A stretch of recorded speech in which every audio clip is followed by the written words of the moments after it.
A child, every other relationship human beings have with other human beings is a two-way relationship. People say to each other, I love you no matter what. But it's not no matter what, is it? If you insult me all the time, if you make fun of me all the time, if you're angry with me all the time, if you push me away all the time, if you spit at me, if you hurt me, if you lie to me, if you do these things, then what happens to that love? Starts going away.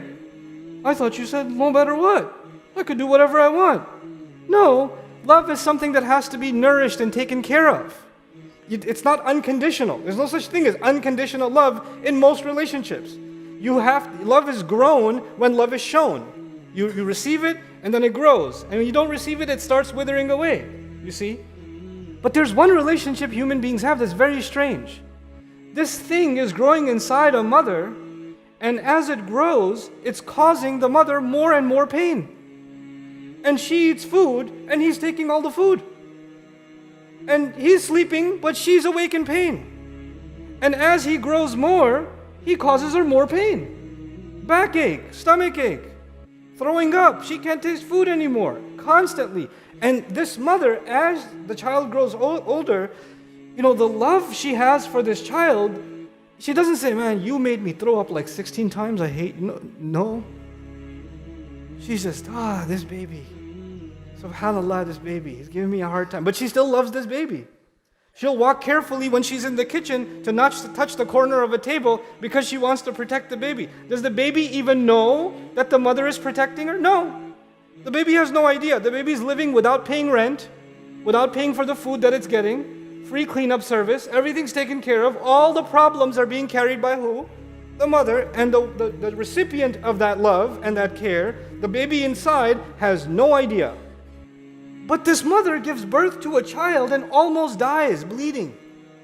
She experiences the kind of pain we can't even imagine. Her body tears open to give birth to this child.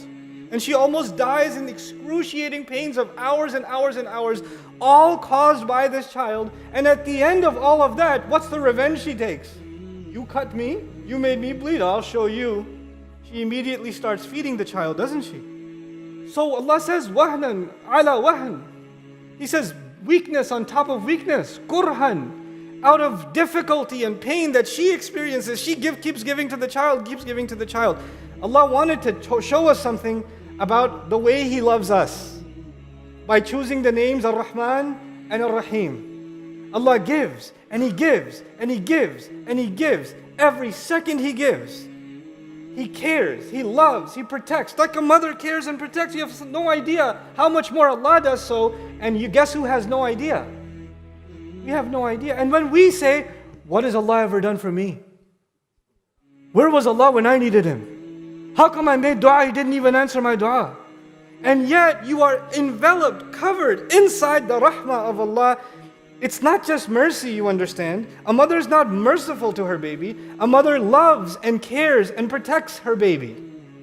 So the word Ar-Rahman and Ar-Rahim have to do with Allah's love and His care and His protection, while we have no idea how incredibly powerful that love and that care and that protection is. You understand?